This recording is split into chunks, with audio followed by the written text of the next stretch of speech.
The fear of embarrassment goes right up there with fear of failure as some of the fears that are the most destructive in our life. And what they do have in common is that it boils down to the feeling of shame as children. So, since we know this already, why is it that shaming is still a management tool that we use to discipline our children? That's what we're going to talk about today. For those who don't know me, my name is Danielle C. Baker.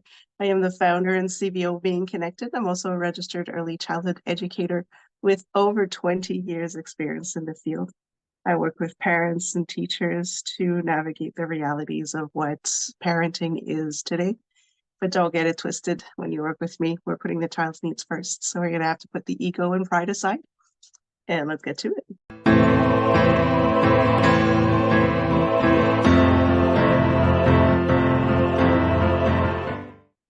Hello, hello, hello. Welcome to the Talk to Danielle podcast. I am your host, Danielle C. Baker. And before we get started, please like, follow, and subscribe to whichever channel you're listening or watching from. I do appreciate your support with the work that I do.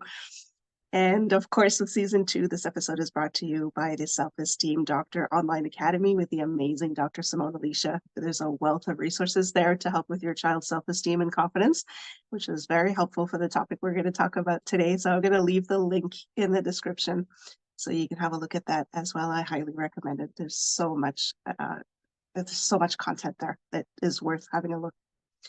And we're going to jump right in. A really tough subject today. And it is tough because when I do talk about putting our pride and ego aside, this is definitely one of the toughest things to work with when I'm working with parents or even teachers and educators, is to let go of that. I'm the one who's in charge. I'm the adult. I know best. And just completely disregarding the pain that you had to endure growing up, and now you're passing that on to a child. So I'm all about, of course, breaking patterns and cycles. We need to break that up because it's clearly not working. And I've been having some interesting conversations lately, starting with comments from certain generations. I want to last shout out what I'm talking about because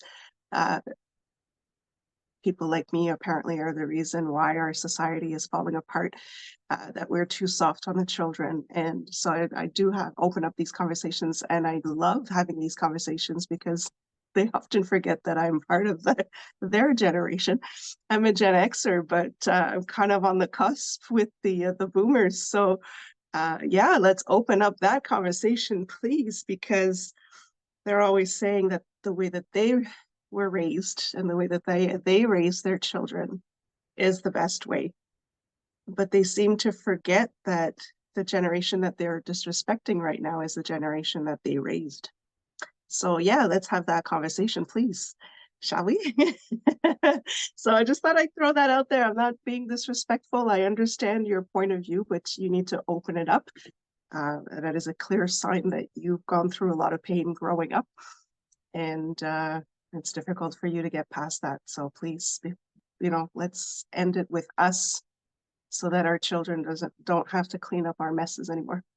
And that leads us right into shame, a huge, huge tool that is used to control children, because that's really all it is. It has nothing to do with discipline. It's just to make the adults feel better, to give them a sense of superiority. So for those who don't understand, I will talk before we go into what shame is and the fear of embarrassment that it leads to. I am going to talk about what shame is, what it boils down to as a child.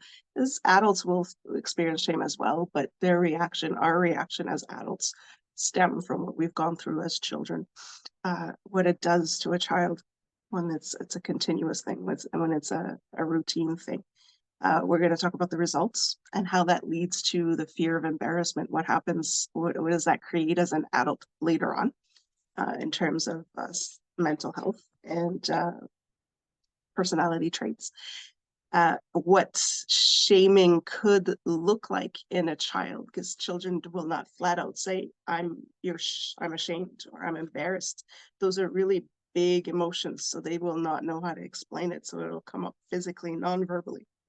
And through their actions is where you're going to know that your child is suffering from shame. repetitive shaming. And then, of course, true to myself, we're going to go into what can we do to break that pattern? How can we fix that? How can we remedy that? Right? Restitution on this. So that's what this episode is going to be about. And of course, I always am open to comments and conversation openers. If you want more information, if you want to share your views on this, we need to have these conversations, whether you want to go in a negative way or a positive way. I'm okay with it. But let's fix this, right? And we'll heal ourselves in the process. So it's a win-win if we open up that dialogue. If you're going to open up that dialogue, be ready to talk though. Don't just throw your comments and then hide behind your keyboard. We're going to talk. So let's jump right in. Shame. What is shame? A lot of people don't really understand what shame is, but shame is really a feeling of embarrassment or humiliation that children and adults will experience in response to the perception of having done something wrong. So shame is really just a feeling embarrassed or humiliated at the fact that they may have done something wrong. And when it comes to children, a lot of the times they haven't done anything wrong. We just blame them for it and will humiliate them for it. So that's what it is. So to break it down, you can really break down to how a child perceives shame, how they experience shame. Instead of that long definition, you break it down into 3 words, and those words are I am bad. When you are using shame as a management tool to control your child's behavior in the quest of making them a better person, to toughen them up for the world, you are teaching your child continuously that they are bad, they are worthless. This is what your child, it might not be your intention. I'm not attacking anybody here. This is how we were raised, right? This is a generational thing, but just know that that is what you're doing to your child by supposedly making it better for them to have a better life. You are drilling it into them that I am bad. That's all it comes down to. So knowing this, why are we still using it as a management tool to discipline our children, to control our children, to raise our children? Because this is something that we use continuously. Now I'm going to go into details as to what that looks like, because when I tell you that, we may not even be aware that that's what we're doing. It's important. Ignorance is not bliss. It's not the best thing. You need to know that you're actually destroying your child's self, and it's not something that you want to continue and carry on through to the next generation. As I mentioned earlier, shame is a huge emotion. It's a very big emotion, even for adults. So children are not able to process this. They haven't learned how to deal with and how to process their emotions. So to start off with such a heavy emotion, we're setting them up for failures in so many other aspects of their lives, or for dealing with other emotions as well. Long term, again, it can lead to, like I said, lashing out, kind of hurt people before they get hurt type of thing. It will lead to lying. Kids are afraid to be embarrassed. They're afraid to be ashamed. So they will lie. So we're teaching them how to lie. They will be destroying evidence. We're teaching them to be criminals, basically. And I've seen this working in school settings where children don't eat as much as their parents would want to. And then they get embarrassed and they get shamed at home for not eating. They get, it's more than shame, but they feel horrible. So the next day when they come to school, they're still not going to eat, but they now have learned that they just need to throw their food out before they come home. That's what you've taught your child. So we got to open up here and really see the damage that we are doing to our children. It's worse that the symptoms or the long-term effects are even worse when it's innocent children that are being shamed. So sometimes adults will lash out at their children. When I was saying that reflex to lash out before you become embarrassed, you will lash out at your own child. and blame them for things that they are not responsible for, or because you're afraid that you will be viewed, you will be shamed or embarrassed by your child's behavior, you will actually accuse them of things that they haven't done, but because you're ashamed as a parent, you don't want people to think that you're a bad parent. You will react before asking them what really happened in the situation. A lot of the times, some children get blamed for things that were done that they didn't do at all. They were just there. And the parents lash out at them because the parents are too worried that they will be seen as bad parents. And this goes also for children that may have different abilities, neurodivergent children. They process things differently, they behave differently because they were provoked or triggered by the people around them.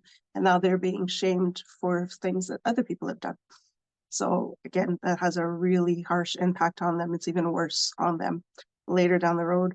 So what are the results? What happens? Well, as we can clearly see, they will definitely have an impact on their self-esteem. It's going to crush and destroy their self-esteem. It's going to destroy and crush their self-worth.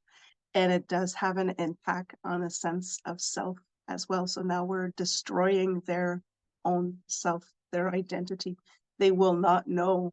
They know deep down that they're not bad, but everybody else around them are telling them that they are bad. So now they're thinking, what's wrong with me? I think I'm good, but everybody tells me I'm bad. So there's something wrong with me. And we're going to go later on the psychological impact of that, where you're disrupting the sense of self. So what are the symptoms? Like I mentioned earlier, a lot of the children, it's a huge emotion. They're not able to process that. They don't even have the words to explain it. So it will come out non-verbally. Pay attention. It doesn't mean that if they have those symptoms that they are ashamed or embarrassed, but a lot of the times it will. There are other factors. You start looking at your behaviors and the other adults around them and the older children around them to see what is behind those behaviors. So, of course, a lot of the times they'll have their head down. They're ashamed, right? Low self-esteem, low self-worth. I'm not good. I'm bad. So the head goes down. You can't be sitting up here going, I am bad. Some people do, but not children. So head down. Avoiding eye contact, again, goes with the head down. But again, you need to be careful. It could have something to do culturally as well, where children make eye contact with adults can be a sign of disrespect. Again, you should be looking into that because it is a form of shaming your child, saying that I'm superior and you're worthless. So how dare you look at me? That's how they're going to process it. So already you're teaching your children that they are bad. They could be sensitive to responses. So those are the children that will get very emotional when things get a little hectic around them, whether it's good or bad. So those are the ones that will cry when they're happy. They will cry when they're sad. They will cry when noise goes up, even if it's not directed at them. If they have to explain themselves, tell me what happened, and they start crying, even though they haven't done anything wrong, those are definite signs of chronic shame. And later on, it'll be, they will not get involved. They will not want to participate in anything. They will not want to go anywhere because they're afraid of making mistakes. So they will not take initiative, and then they get shamed for that because, come on now, you should be doing things on your own. You're not a baby, but they kind of froze their survival brain kicks in because they don't feel safe, and they just can't process anything and they can't move. Later on, this leads to even bigger issues with anxiety and depression, and it will lead to paranoia. This is what I meant earlier when we're destroying the sense of self. This child gets split. There's a fracture there, and they don't know who they are. Am I good? Am I bad? Am I good? Am I bad? And now they keep hearing, and we're going to talk about this sometimes. You already hear the comments that are going to be said about you. And so the paranoia kicks in, and it can create some serious long-term effects on your child. For the fear of embarrassment, like I said in the introduction, this is a huge, huge fear that's actually paralyzing for most people. It's what stops people from living their life to the fullest. And it really is just because they have that fear of being shamed, that childhood trauma that kept repeating. I am bad. I'm no good. I'm worthless. I don't know good from bad. I don't know what I'm doing wrong, but I'm doing something wrong. So that kind of thing triggers the adult where they will not want to make any effort. They will not want to get out of their comfort zone because they're afraid to fail. They're afraid to uh, make a mistake, and they're afraid to be embarrassed by it. So they will not take initiative.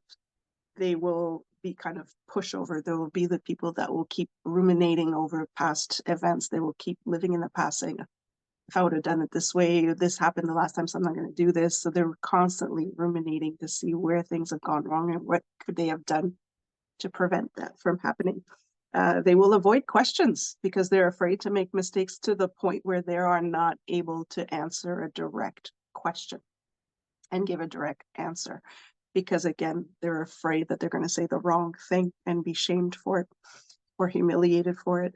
Uh, and this leads in terms of lifelong uh, results is they will flat out avoid situations like relationships, love, uh, jobs, success. They will, even though they know that they can do the job, even though that the person that they're in love with is the right person for them, they will flat out turn their back to it or not initiate anything because they're afraid that it's going to go bad.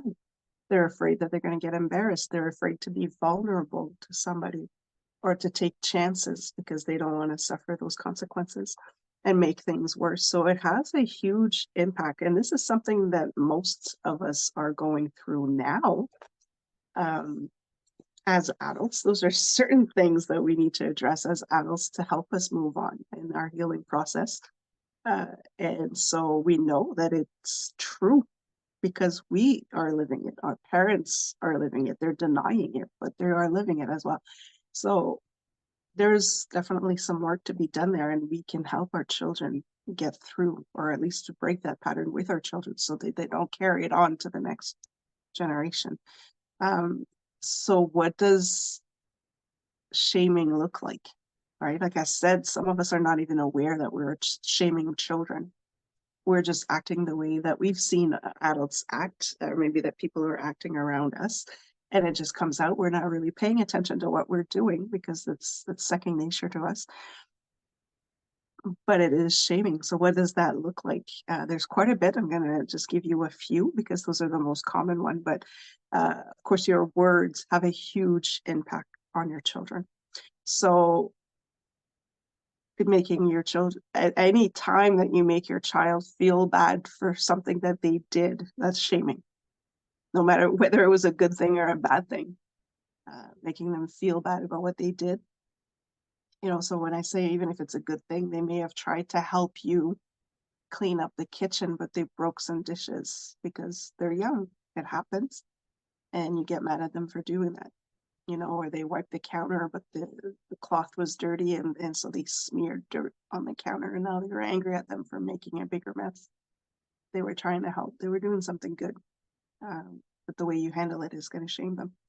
So, like I said, words are worse than weapons, and they do some permanent damage on your children. So when you're looking at, when you're asking a child, what's wrong with you? That is, you might as well just stab them repeatedly in the chest because that'll do the same thing. What's wrong with you? We hear that often. And those are very hurtful words for a child. It's an instant shame. Um, so if a child was sick from school, let's say, it was sick at home or couldn't go to an event, and then when they come back, if people are like, oh, now you couldn't be bothered to be, you're too good for us, you couldn't be here, as a joke. Children don't take that as a joke, so that they'll think that they're acting in a way that is shameful. That's one way of doing it. For children that may have had, we hear that at school a lot and say, well, are we going to have a good day today? Or are you going to be good today?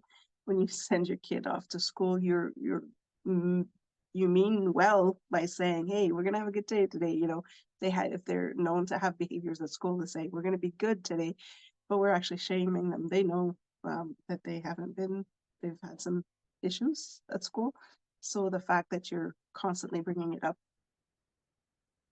makes it worse for them. So, are you going to be good today? Are we going to have a good day today? That kind of thing. Our body language speaks a lot for them as well. When we keep bringing up past mistakes. So maybe they have broken a cup once. We've all broken dishes before. But they break a cup once. And now every time they're about to touch the dishes, you're like, no, don't, because you break them. You're going to break them. Or no, don't do that. You're gonna break that. You're gonna do this. You're gonna hurt them.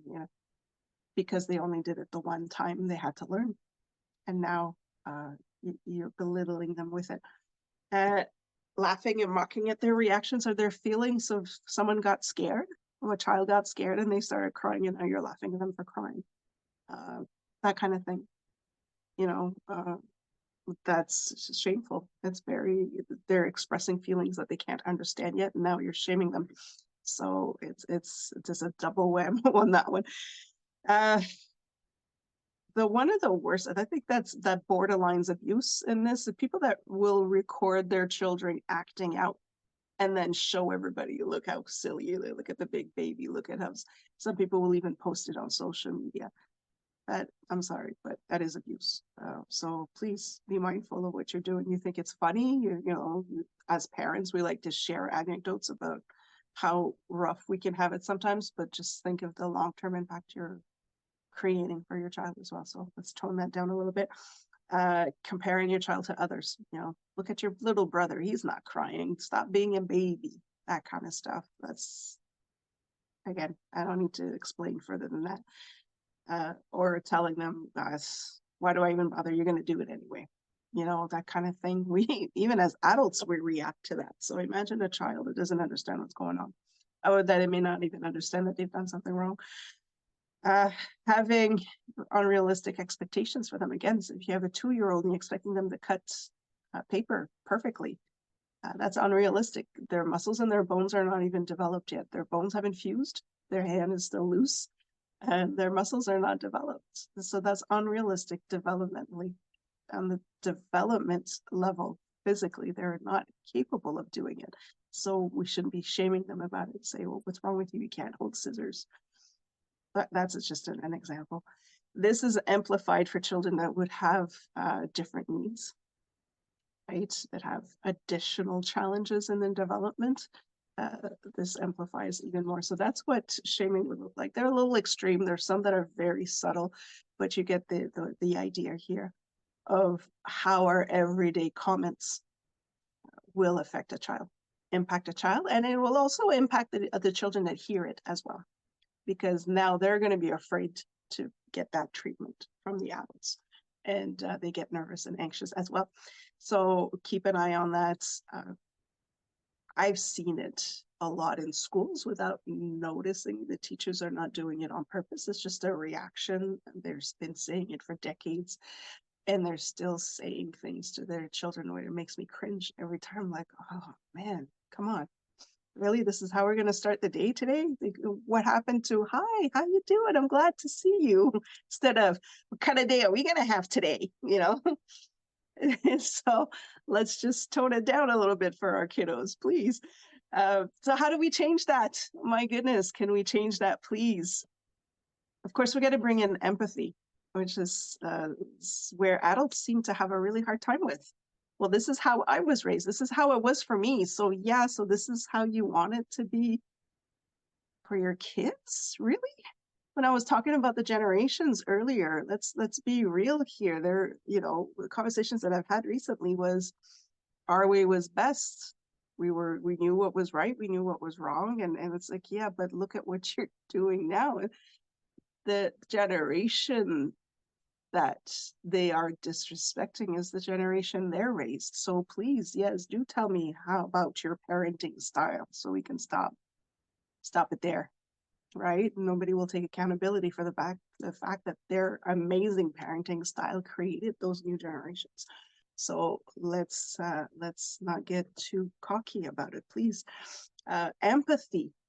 Explain to the child. We were talking about children who don't know how to behave socially, who still need to work on their development, and we're the ones who are the role models for them. So let's just say, I understand you wanted to help me, and I really appreciate this. Next time, can we, take a new cloth, you know, or ask for help next time.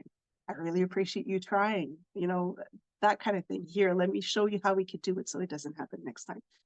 Very simple, but just say, I understand. We need to learn something. Let's learn it together. It doesn't have to be confrontational. When I was saying that words are the worst weapon that you can have, and this is true, once you say it, you can't take it back. So there's this thing that we use often to help parents and teachers remember is you speak once, think twice.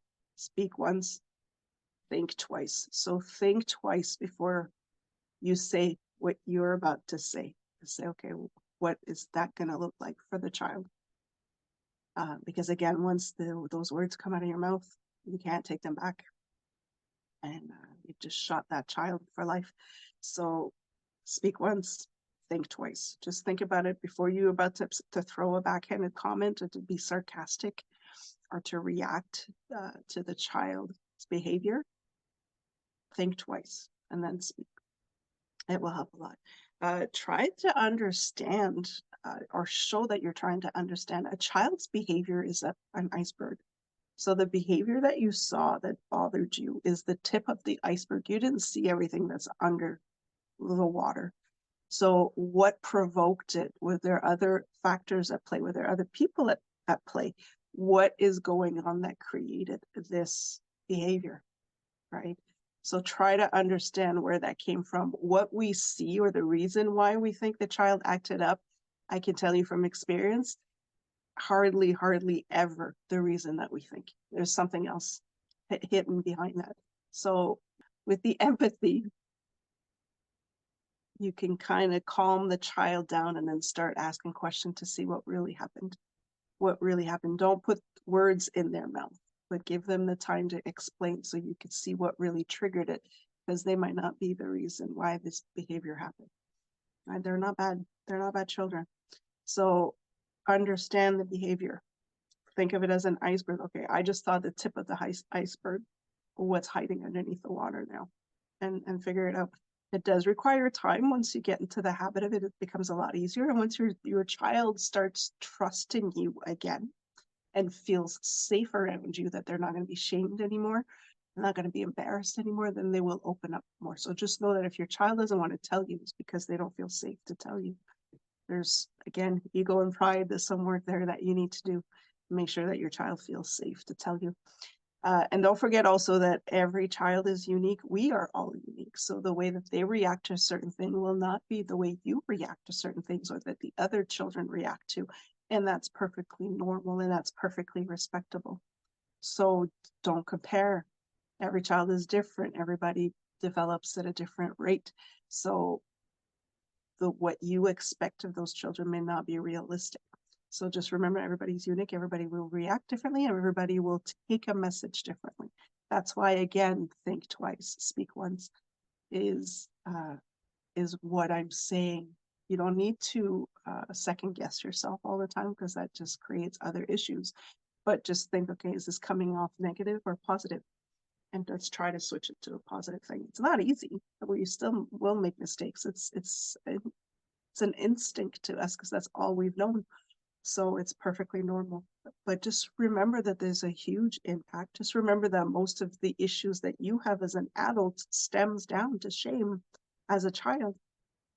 And yes, it builds character, but at what cost? We can build character in a positive way as well. So let's work on that. Like I said, it ends with us so that our children can work on something else. They don't have to carry it through or fix it for us. Let's fix our mess and work from there. And so this is what I have for you. And please, I am serious when I say let's keep the conversation open. We do need to talk about this. Everybody needs to open up.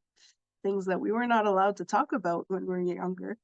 Uh, but we need to also stop the blame game.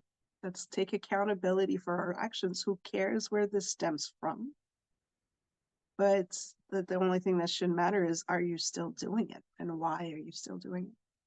So let's work on that. If you need any other information, please contact me. I am a real person, and that's what I do for a living. So I will help. I can give you some resources. And if you want me to go into more details for specific things, let me know as well. I can do Q&As, I can do lives, so many things that I could do to help in the classroom and at home. And of course, check out the Self-Esteem Doctor Online Academy for more resources on that as well. It's amazing. Amazing stuff down there as well. So don't forget to like, follow, and subscribe to whichever channel you're listening or watching from. And until next time, stay safe, stay awesome, and we'll talk soon.